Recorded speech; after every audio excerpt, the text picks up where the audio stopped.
Hello, everyone, and welcome back. The conversation that we are about to watch between myself and Dr. Greg Sadler is about the concept of gratitude. But it is hopefully at the beginning in a series of conversations about important topics, central topics, themes that we identify as very important, not only in the study of philosophy and psychology, but topics that have relevance for our lives, personal lives, and social lives, lives as members of our various communities. So the concept gratitude was the first, but we will continue in this series. I would like to invite you to pay attention both to the content of our conversation and to the style of our dialogue. Specifically, I highly appreciate Dr. Sadler's engagement, style of engagement. At various points, you will note that he poses a question or makes an observation or shares a personal anecdote or episode from his life. And the way he does that, the way he introduces those new bits into the dialogue, always opens new paths of exploration, paths of questioning and thinking.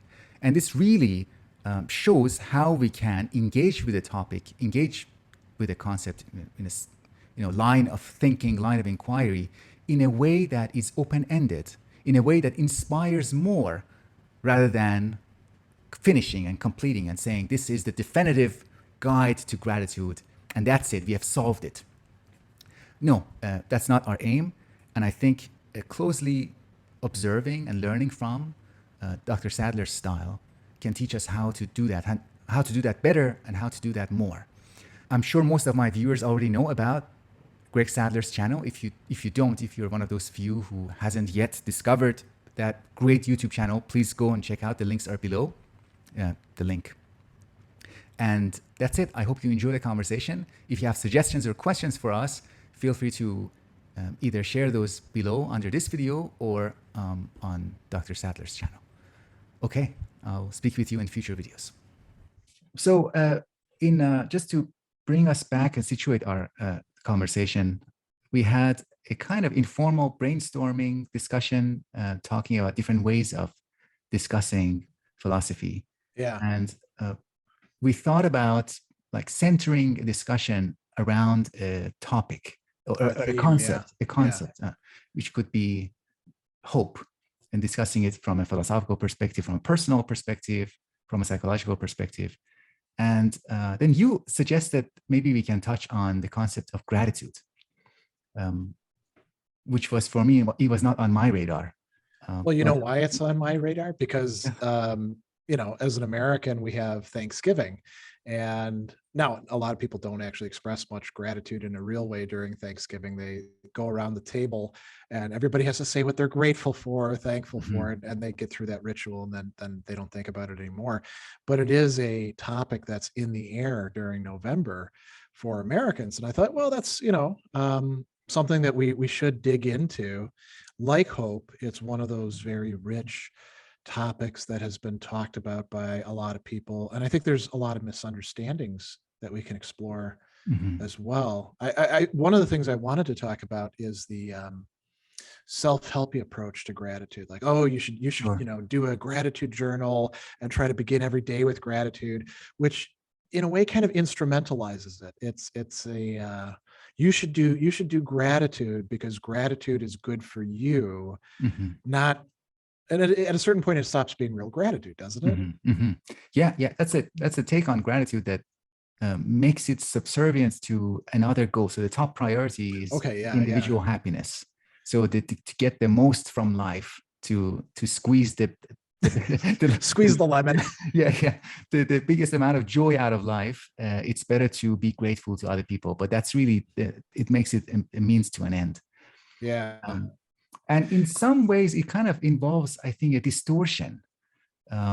So a variation of that is affirmations, which is quite big on self-help in self-help culture. Like, keep repeating a sentence even though it may not be true. So gratitude kind of takes that flavor of just repeating things with a grateful attitude.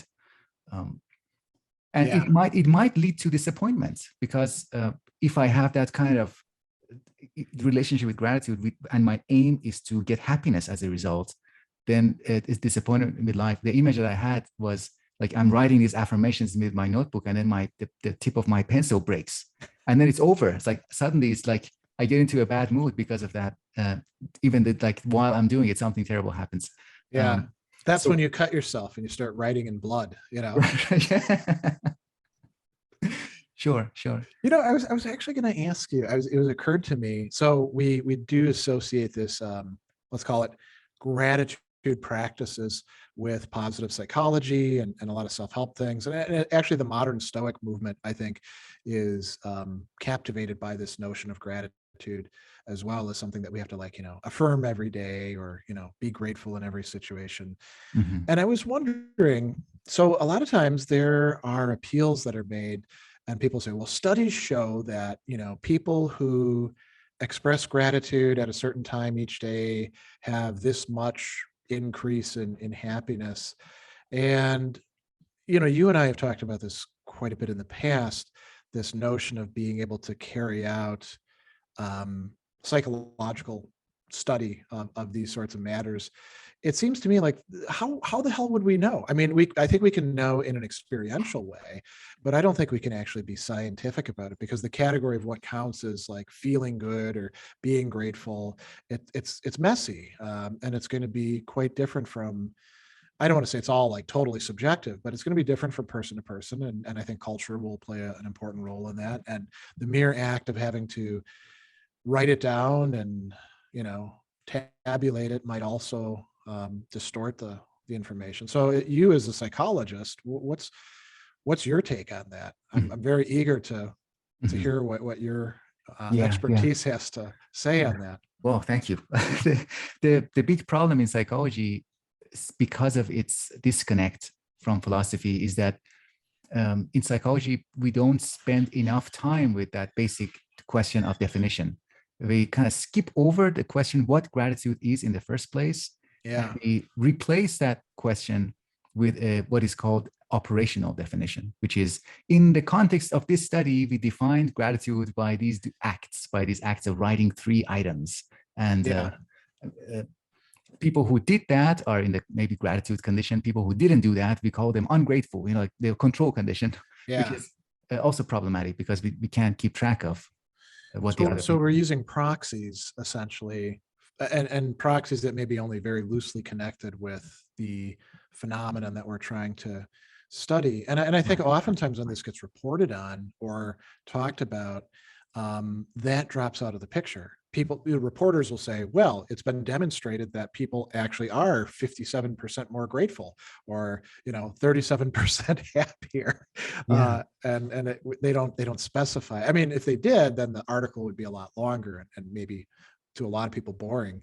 But it seems deceptive, right? Yeah, I think you're right. There's a puzzling there. The moment that is very puzzling for me is that moment where the researcher asks a participant, uh, instructing them to feel grateful or to do something that expresses gratitude. And I remember as a child, I remember my parents asking me to be grateful, and I didn't know what it meant. I was like, you should be more grateful. And I was like, first of all, I don't exactly know what that is. And then the second reaction is I had a kind of resistance against that. Like, why should I be grateful?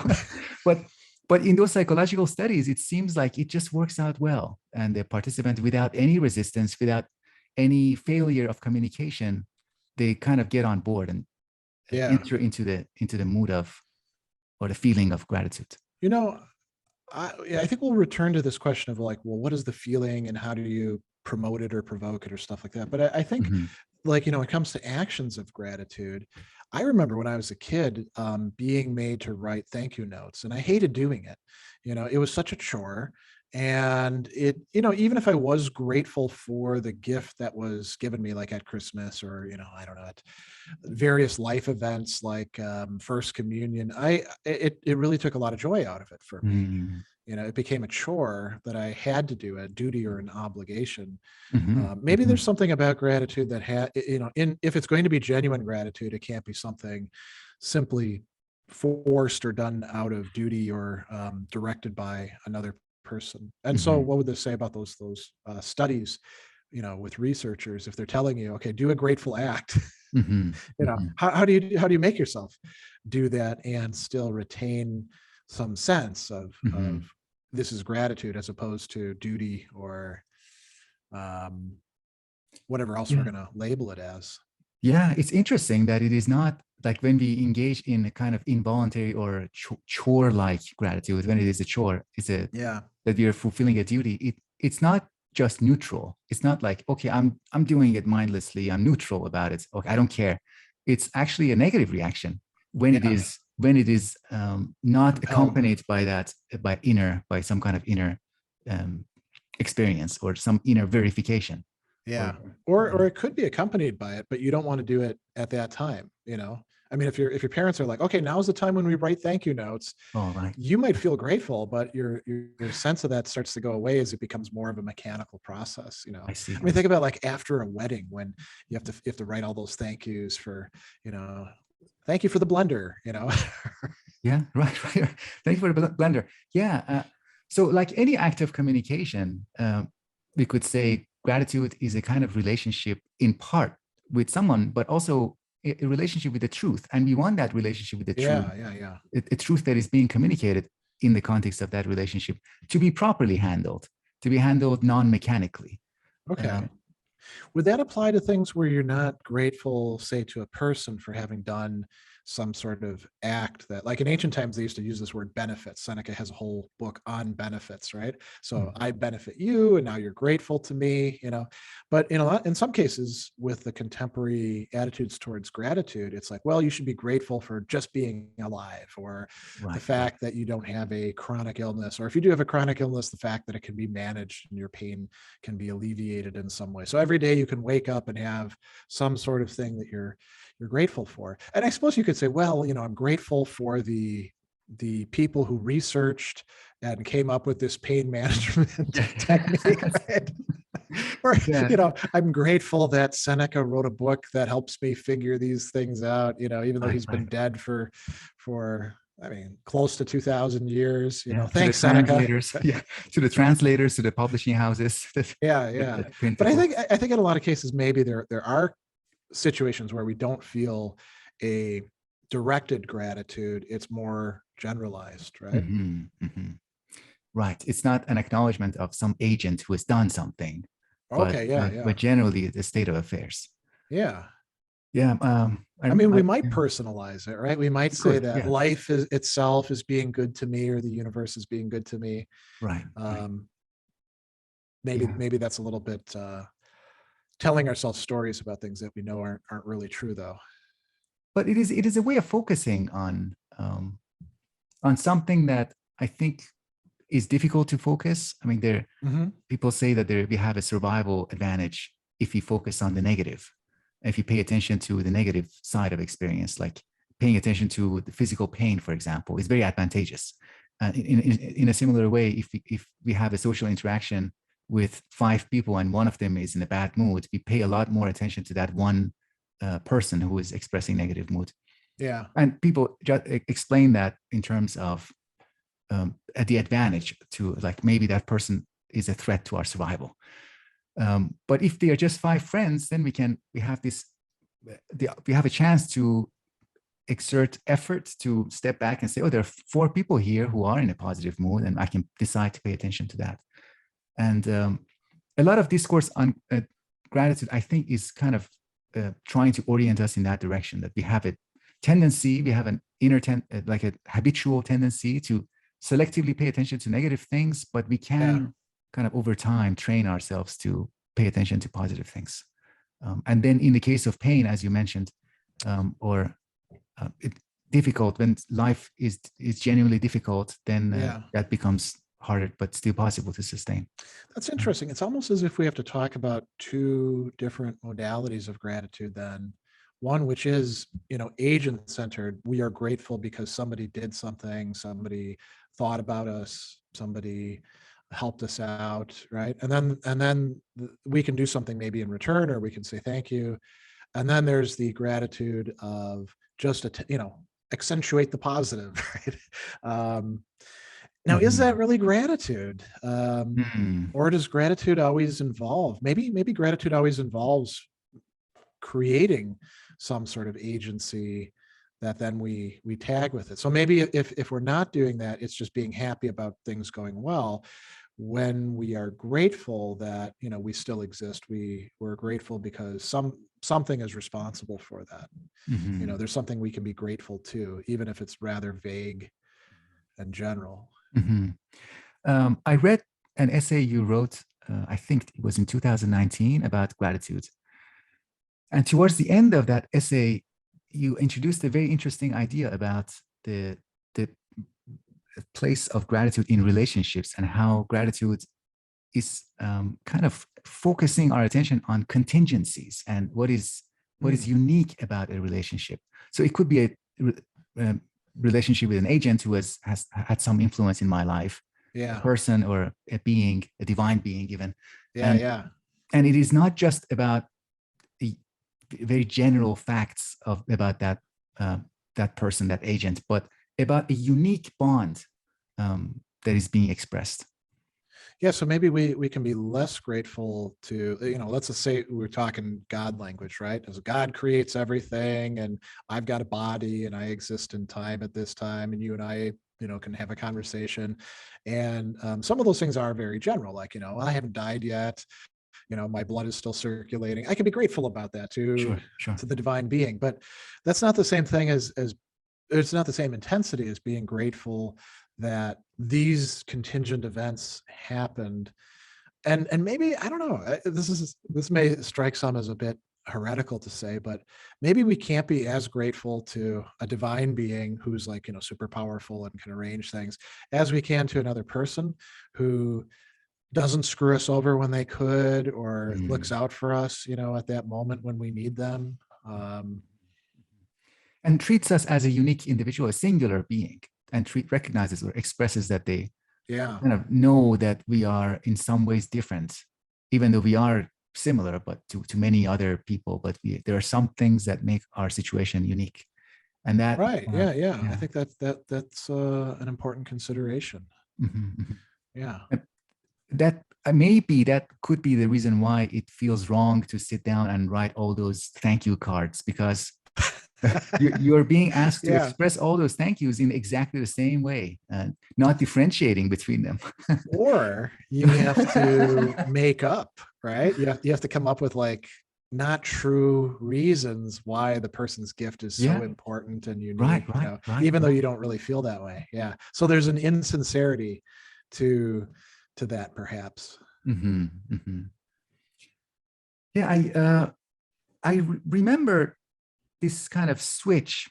Um, I used to like find it very strange when something was like, imagine we enter into somebody's house Okay. and they have some objects, some decorative object in the house, maybe on the coffee table, and we look at the object for a while, and then we ask, "Oh, what is this? Where's the story? Where does it come from?" And they say, "Oh, it was a gift." Suddenly, Right. that Yeah. suddenly that object acquires a different quality. It becomes, it's almost like it becomes something else. Like it acquires an aura, a gift aura. If it's a gift that's something personal, um right, if there's a history like that, if they were to say, oh, that's swag from this conference that I went to, that's technically is a gift, but everybody got that Right, right. day, right? Yeah, Or like, oh, you know, the famous Oprah thing, everybody look under their chairs, you're all getting a car. right, right. Yeah, Yeah, yeah. But that's it. usually, yeah, what we call gifts are usually not that. They're not mass produced, or they're not mass gifted. Maybe they are mass produced, but Right, uh, that's a good distinction there. Yeah. they, yeah. It is the thoughtfulness and the, I don't know what you would call it, like the connect, the appropriateness between the gift that is given and the person that gets it, that makes it a successful gift, Mhm. something that one could indeed, you know, that's interesting because there are so many gifts that I think people are not all that grateful for, and sometimes it's because it's a bad gift. You know, somebody gives you a book that you already have, and you're like, oh, well, it's nice to have another copy of this. Right. And if they Yeah. didn't know, you know, I mean, how would they know? I mean, unless they look at your library. Um, I remember when I Right. was when I was working in a pizza place, and this is when I was, I think, 19 or 20 years old, and this other worker there. She was a girl, and she would see me reading, and she's like, "Oh, you like to read?" And I was like, "Yeah, I like to read. I like to read too." And I was like, "Oh, well, that's cool." And she brought up Danielle Steele, who's a romance writer, and she's like, "I like to read Danielle Steele stuff." And I was like, "Well, I don't know who she is." And she said, "Oh, well, I'll give you one of her books, you know." And I got it, and I didn't find Danielle Steele very congenial. Mm. It's kind of, just I'm not going to run it down or anything, but it's not particularly good literature, and it's, sort of run of the mill romance stuff. And she was very disappointed with my not responding to the literature, the non-literature, the way that she had herself responded. And I think she probably took it as a sign of ingratitude. Mm. But Yeah. there's some, to give somebody a gift, and to do it well, you have to give them something that they would appreciate, or something that satisfies a need on their part. If it's, Aristotle has this great saying in Nick and McCain Ethics Book 9, that to give somebody something they don't want is almost worse than not giving them something at all, Mm. you know, in place of what they actually do want. Right. Right. Um, and Right. and and I, there's so many occasions where gifts are given, or somebody does something for another person, and then there's this expectation of displays of gratitude, Hmm. and it can lead to a lot of rancor, I think. Yeah. Yeah. Expectations of kind of reciprocity, and that this is going to be an ongoing. We're going to go through an ongoing like series of exchanges from now on. But Yeah. that exchange has to be based on, again, reality. It has to be in touch with reality, not just with one person. So what does Uh, it what does that mean? You have to like check in every so often, or Um, pay yeah, attention, rather than like relying on your own narrative of what's happening? yeah. Paying attention. I think paying attention to what is going on with the other person, what they are up to, what kind of narrative they are in touch with, what kind of narrative they are living, and what makes it difficult. I think in general, what makes it difficult to give gifts to people is that people usually go about satisfying their own needs. So if Yeah. they, so if at that in that scenario that you described, uh, you were reading books, and if there was a book that you wanted to read, you would probably go and get the book from the library, or and that Yeah. makes it difficult to give you a gift that is a book. So it has to be a very careful observation, and Yeah. detecting it, that involves detecting things that the other person themselves might miss. Um, about their interests. So, like filling gaps in the person's own understanding of their needs. Yeah. That would be a really ideal gift. That, maybe there's certain times of life or conditions of life in which one becomes a much harder person to give gifts to then, right? So I remember back to like my college days, and somebody would give me warm socks. Well, you can never have enough warm socks because they wear out. Or they would buy you a CD or an album, and you don't have it in your collection already. Right. um, or like my uncle Aim, actually a really cool guy who died just this last year. He was working at that time in a machine shop, and he lived very frugally, and he would just slip me a couple $100, and say, "Don't tell anybody. This is for you to do something." And as a college student, that came in, very, very handy for me, and I'm still appreciative of it now, many, many, many $100 later. Yeah. Yeah.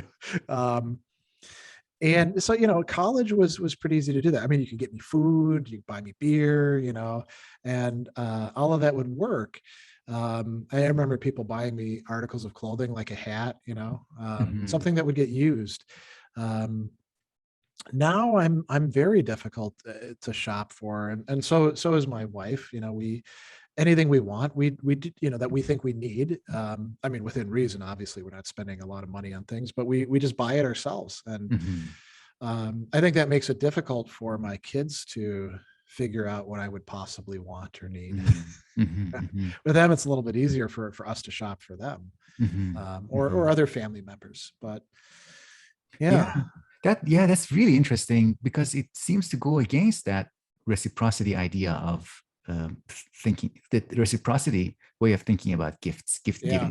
giving and then receiving, and then like which implies a symmetrical relationship between two equals. What you describe is that with asymmetry, the asymmetry makes it easier to receive gift for the person who is younger, less mature, less able to provide for themselves, And the Yeah. person who is more mature, the adult in the relationship, the person who has more power, more awareness, then they can give the gifts. And maybe less needs too, This means or the needs have been, there's some way in which the needs have been worked out. And I think we could say things like that in other asymmetric relationships. If you think about early on in your career, maybe you need a lot of guidance from a mentor or somebody to open doors for you. And then, I mean, when you're in your 50s, I mean, you maybe still need that sort of thing, but not as much, because you've worked those matters out. You're more one to provide those for other people. I mean, if you were as needy as a 50-year-old, barring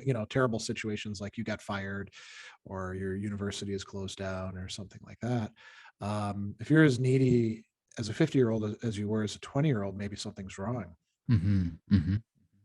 Now, I have a tentative proposal, and let me know what you think Okay. about this. Yeah. So now that we have established the possibility that we have these asymmetric relationships that make gift giving easier, because the person who is let's say older, more mature, more established, can more easily select and give a meaningful gift, a sensible gift to the younger person. Now, the younger person who is more in need is not able to give a similar gift to reciprocate. So they might reciprocate with gratitude. So that the surplus that makes the two sides equal is maybe the element of gratitude. I'm reminded of two things. One is Aristotle talks about these unequal friendships, right? And he's thinking less in terms of just the sheer amount of things that can be given, because he differentiates between friendships that are based on virtue or like the character, getting to know the person, friendships that are based on pleasure, which he thinks are perfectly fine. He thinks we ought to have a lot of those ideally. And then those that are just based on usefulness of various sorts. And so he says, somebody could be a virtuous friend, and the other person, all they really have to offer is usefulness. Like, they buy you lunch, or they have tickets to the game, or, they can recommend you to somebody. And Aristotle thinks that's cool. And probably it has to work that way at times. And so what fills in the gap? Because he's really concerned about this. How do you equalize these things? And he says affection. The person who is lower should be giving more affection and more honor, is the word that he uses, but maybe respect or, prestige or something like that to the person who's supplying more. And some people say, oh, well, that sounds, like it's placing people in a terrible position. I don't think so at all. I think this is the way things tend to work. And, when I would talk about, one of the people that I know we're going to talk about a little bit more is W.D. Ross, who thinks we actually have a duty of gratitude, what he calls a prima facie duty, right? So something that is a whole set of duties.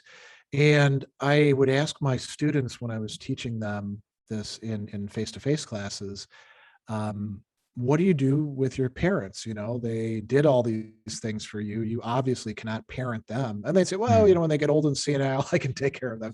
Yes, that's quite true. But, you probably don't want to wait that long. So what can you do when somebody helps you out? And there's that phrase, pay it forward, right? So if I help you and you can't reciprocate, you can help somebody else in a similar way. The people who've mentored me in my younger years, many of whom were not officially my mentors, and oftentimes they gave me better advice than my, at that time, official mentors. There's no way I can pay them back for what they did, but I can help other people, younger people or people my own age. And maybe, it's hard to say exactly when it is reciprocating towards another. I'll give you an example, and maybe you can help me analyze this. So, that I've struggled a lot with anger in my lifetime, and I've been kind of a hothead and prone to stupid decisions. I was getting kind of jerked around on a translation project where I did a lot of translation from French of a book that was going to be coming out. And the person who had organized it, who is a professor at the university that I was a graduate student, wasn't paying me. And after a while, I started to get ticked off, and I actually considered sending off like a nasty gram email. And the person who was the director of graduate studies at the time, somebody I'd only taken like one class with and who wasn't important in my education, he actually said, I think that's a bad idea. Come on in and we'll talk about it. And he was a guy who was kind of a, he was somebody who struggled with anger. And he's like, listen, you don't want to burn any bridges. This guy's a jerk, but you don't have to treat him like the jerk that he is. Just hold off for a while, right? And that was some super valuable advice, like way more valuable than what most of my official mentors had given. And I've given other people helpful advice about how not to let your anger run away with you. When I'm doing that, am I paying this professor back, or do I have to like be thinking about this professor when I'm doing it, or is it just me helping somebody else out? How he's not the only person who gave me good advice like that. Am I repaying all of them by doing this? Right. What are your ideas on that? I think this is really it highlights the usefulness of the concept of community above and beyond individual relationships, like relationships with individual people, because that we receive something from a mentor, and then we have a student or a mentee, and then we give back something we receive from somebody else. But if we put those together and think of it in terms of one relationship with the community, we did receive something from the community, and we are giving it back to the community as well. Okay.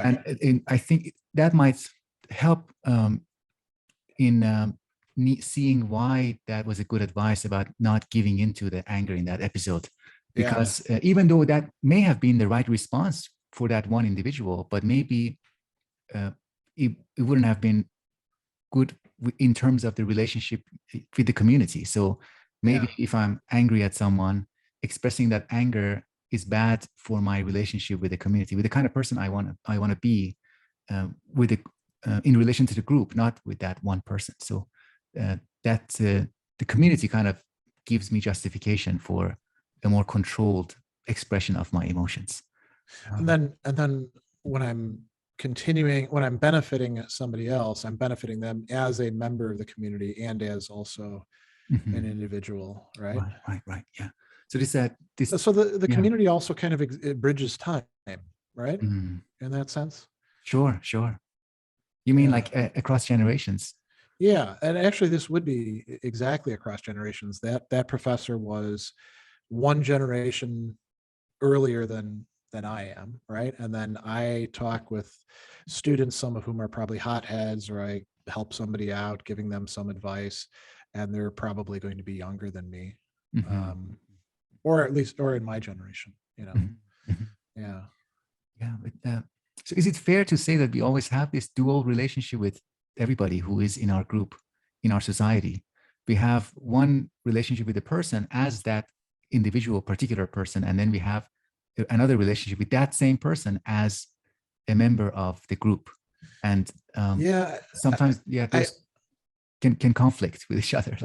And I want to say too, sometimes we don't recognize those relations. Like when we're being selfish, we're engaged in something that often denies the relation to the other and turns them just into somebody to help us out, to do our things, to listen to our stories. And them being in the group might actually provide a pretext for that. Hey, you need to listen to me because you're also from this group, or you have to listen to me because you're a family member. That's what family do. But yeah, I think when there's a healthy relationship, those two aspects, a relation to the individual as individual, and then we're also in it together in whatever ways. And maybe there could be overlapping groups too, some of which might be very abstract. Like you and I are both, whether we're practicing as academics or not, we're both academics, right?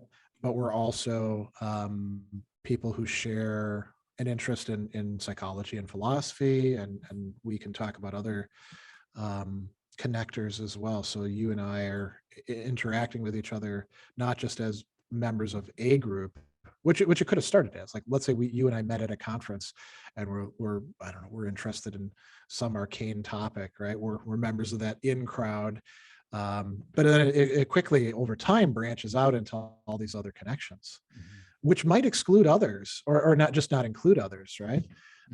You and I are both cat lovers, right? Yeah, sure. And we discovered that over time, and we shared stories about that, Yeah, yeah. which doesn't mean that we don't like dogs, or we don't like rabbits, but we happen to have cats, and there are some people who just won't be able to relate to that because they don't like animals, or they like Yeah. dogs and don't like cats, you know. Yeah, it is an acquired taste. And I didn't know that we are not born cat lovers. A person becomes a cat lover through time and through a relationship or That's multiple interesting, relationships. Yeah. because I think that's right.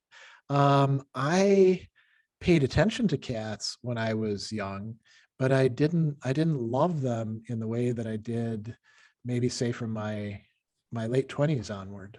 Mm, For me, I think part of what it took was having my own. I obviously didn't have my own kittens in the sense of giving birth to them or producing them, but a mother cat brought in her kittens to my trailer when I was in graduate school, and basically gave them to me and then took off.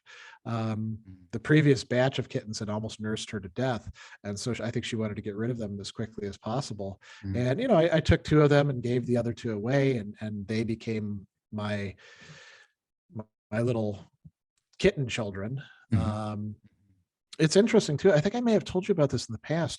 At Indiana State Prison, they started this program before I left, where they would take cats who otherwise would be euthanized, and they would give them to prisoners who had a decent record. And the cats, it was a very significant investment that these men would have to make, because you make very little money as a prisoner, and you'd have to spend almost all of it on medical care for your cat, and cat litter and cat food, and stuff like that.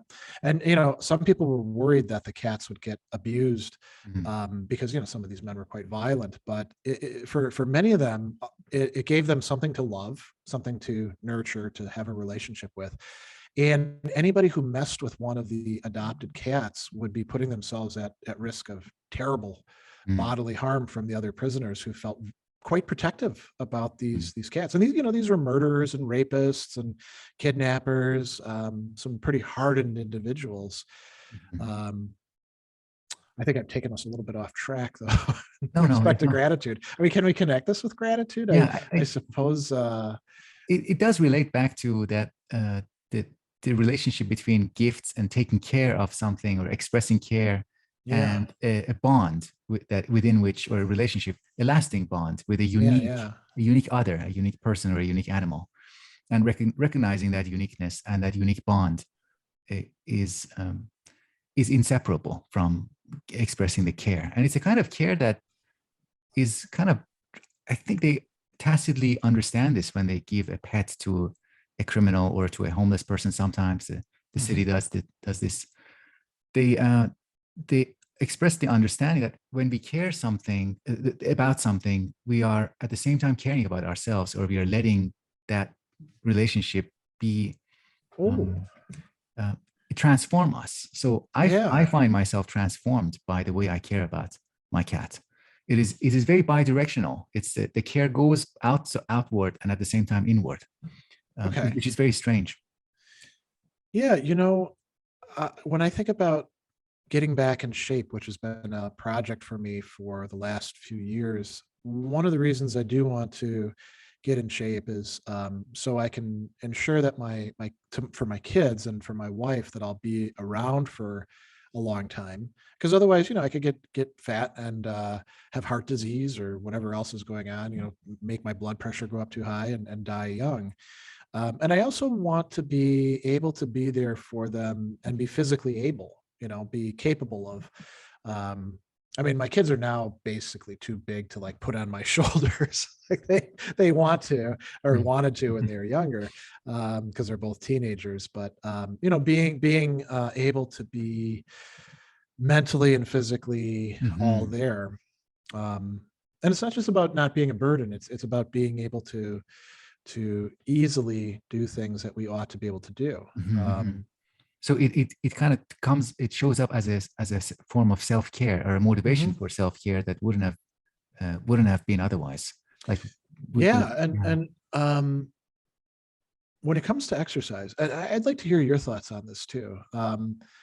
I quit exercising regularly after being really into it, like, doing like 3 to 4 hours a day when I was in my teens and my 20s.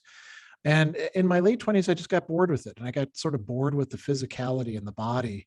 Mm, And I would make myself do things like go take walks. When I was living in rural Indiana, I'd walk the fields, and that was kind of fun. But I wasn't, exercising with weights or any of those sorts of things. And I had plenty of opportunities to do that. And I was just like, that's kind of boring. And when my wife asks me, "Did you have a good workout?" I always just say I had a workout, because there isn't any great or good workout. I just mhm. got it Yeah, done, whether it's a cardio yeah, workout or weights or something like that. I mean, if I go take walks, at least I have like something for my eyes, something I want to look at. The gym is still kind of a boring place in itself, but I found mhm. that I have motivation in terms of wanting to live a long time and my bones not to become fragile, and to be there and be able to be capable with others. And there's no guarantee that I'm not going to, like, have a stroke or something like that and not be Sure, sure. there for them. But um being that's sufficient motivation for me. Mhm, mhm, I don't need to get, like, super big and have, big muscles that stand out or something like mhm. that.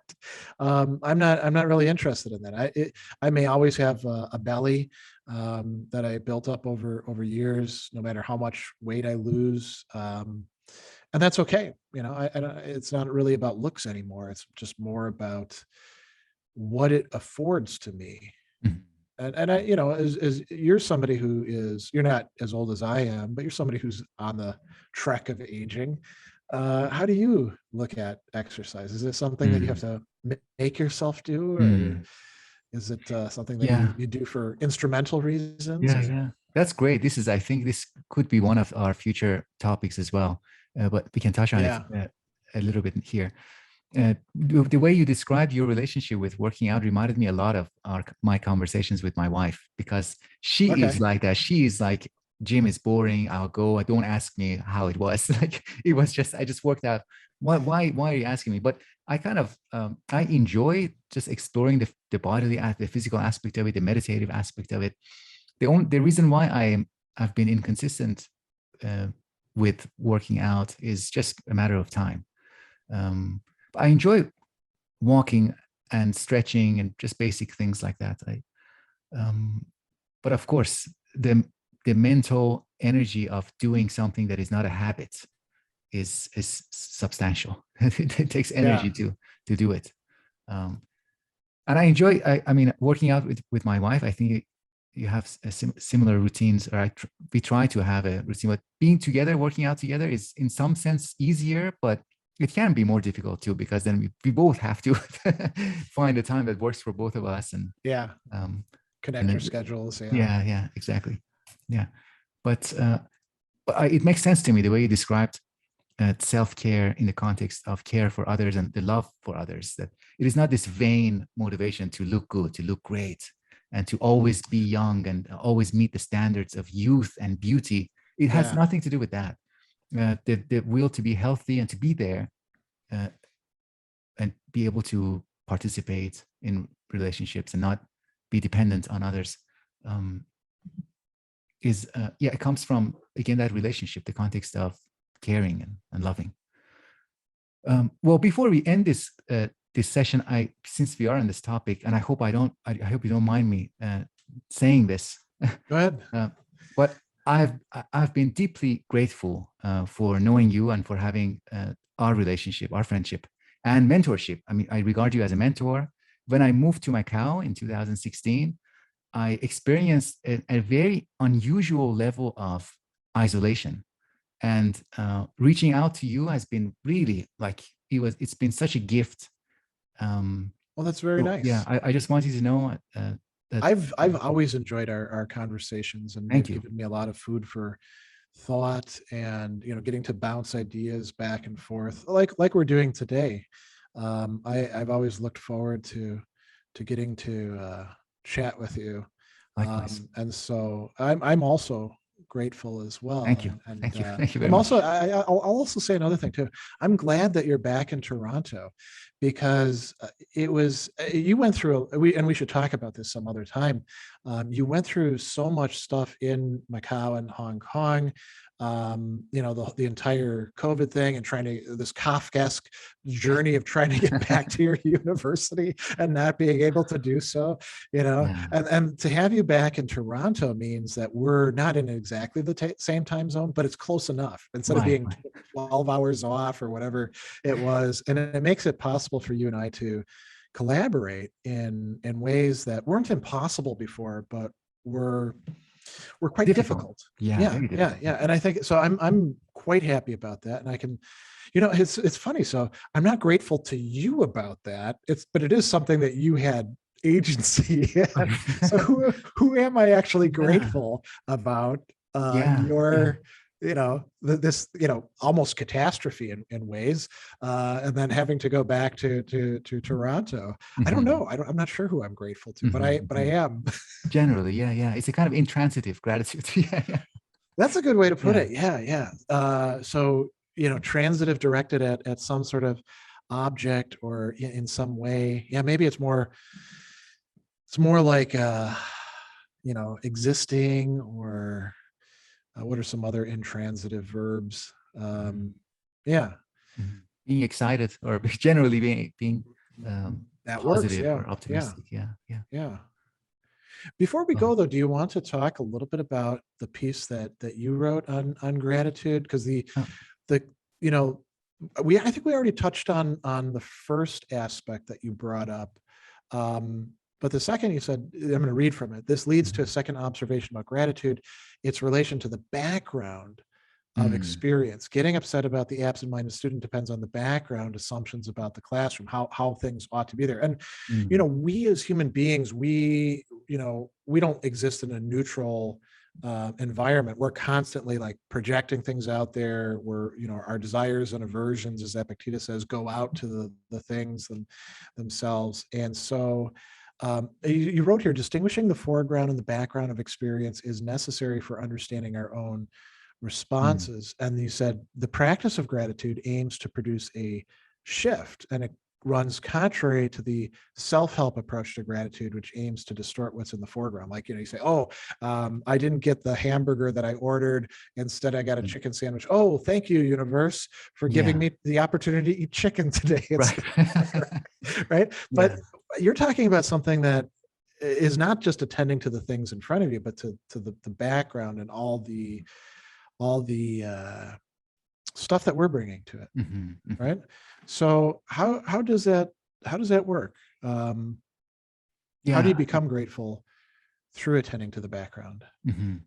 I think the background is constructed very slowly over time in the way we practice. That's my impression, that we do things every day, and every time we engage in a practice, every time we engage in a kind of conversation, in a kind of reflection, we kind of Yeah, add a piece to that background. And that if there's enough stuff in that background, then it kind of arms us to approach the foreground in a different way. So the yeah, quality of, yeah, so I can approach an object, an experience, and I come to that experience from the background, and that background kind of determines, influences the way I approach this object. So the same object, if I approach it from a background of gratitude, is I can see different things in it, I think. So can this be like being grateful, not about the object itself, but about other things? Being grateful about those will influence the way that the object, the event, the thing that we're focusing on, Mhm, mhm. um, you know, getting the chicken sandwich instead of the hamburger. Yeah, yeah, yeah, yeah. I'm reminded of that. I'm reminded of your discussions of Pierre Hadot and spiritual practices, and it's Okay. the development of a habit. Like every time, like imagine like getting chicken sandwich like 100 times instead of a burger. Like every time it's one instance, and you know the Yeah. hundredth and first time it's going to be easier um, to be grateful, or to not be, at least not be angry, because of Yeah. all those background repetitions. I mean, I think at some point somebody would just say, just give me the chicken sandwich. Yeah, Because you're I not can going to give me accept. the hamburger I'm ordering. Yeah, because I can accept it. I can accept. I've learned to accept the chicken sandwich, and then they probably give you a burger.